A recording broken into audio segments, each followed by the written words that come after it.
the shadowed lands of Valheim, where the echoes of ancient gods linger like the mist that clings to the rolling meadows, there stood a solitary figure. His name in the realm of men was Sparky, but here, amidst the whispering pines and the silent watch of the gods, he was known as Sporks. All right, here we go. Here is our character, Sporks, which is kind of just a meme because, you know, y'all call me Sporks all the time. His beard, braided like the intricate runes of old, was as much a part of him as the longbow was to the hunter. The enemy's malevolence knows no bounds. Their blows are twice as lethal.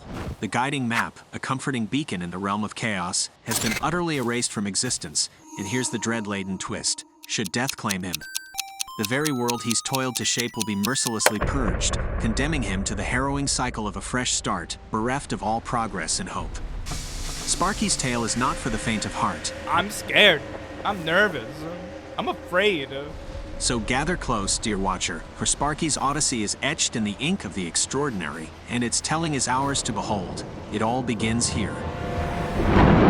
The rain, sharp as arrows from the heavens, sought to pierce his resolve from the outset. The grayling, a creature of the wilds, was the first to test his might. Oh my god, I was not mentally prepared to be attacked right off the hop. Look, I don't even have a weapon! It was a mere whisper of the tempest that was to come, a tempest that would rage within and without, threatening to engulf our hero in its voracious maw. Oh.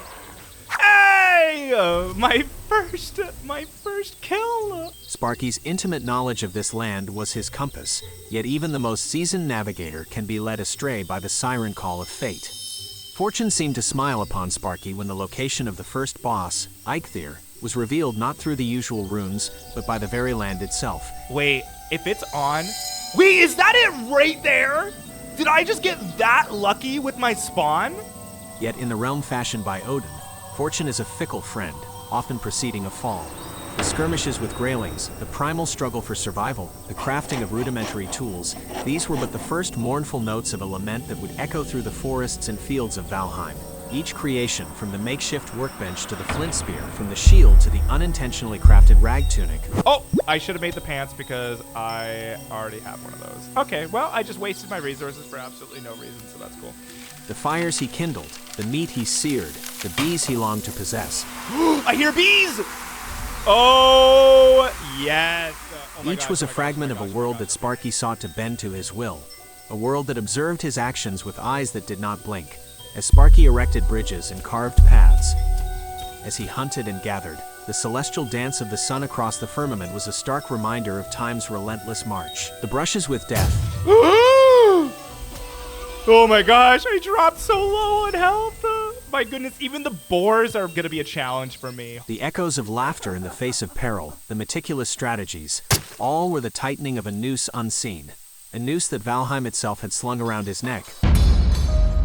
The third day brought with it a raid, a rallying cry from Eikthyr's minions, a portent of the chaos that lurked at the fringes of Sparky's carefully laid plans. The forest stirred, and with it, the shadow of destiny began its inexorable advance.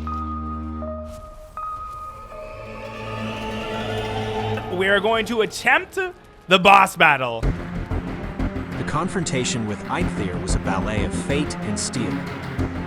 I don't know how well it's gonna go.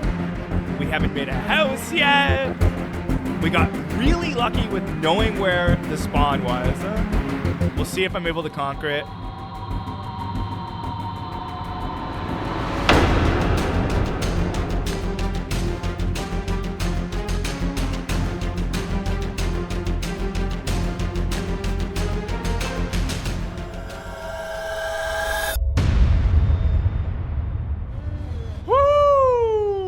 That was stressful. Oh my gosh. When the beast lay vanquished and the antler pickaxe was claimed, it was not merely a triumph. It was a fleeting reprieve in a narrative that was woven without the promise of a happy denouement. The second raid was the tempest that had been gathering beyond the horizon, the darkened heart of Valheim that pulsed with malevolence. The graylings, the grey dwarfs, their brutish kin, and the shamans. Not the shaman! They were the embodiment of the night that falls upon every man, the stark revelation that bravery and fortune can only delay the inevitable embrace of fate. As Sparky defended his walls, as venom flowed through his veins, the stark truth was unveiled. In Valheim, as in the mortal realm, the end comes for all.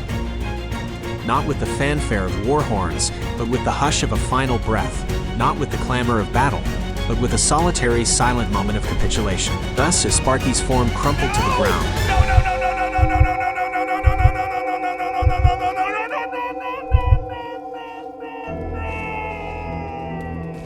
In the eerie stillness that followed the dying light of the screen, where shadows seemed to whisper secrets, the question hung heavy in the air. Should there be a part 2?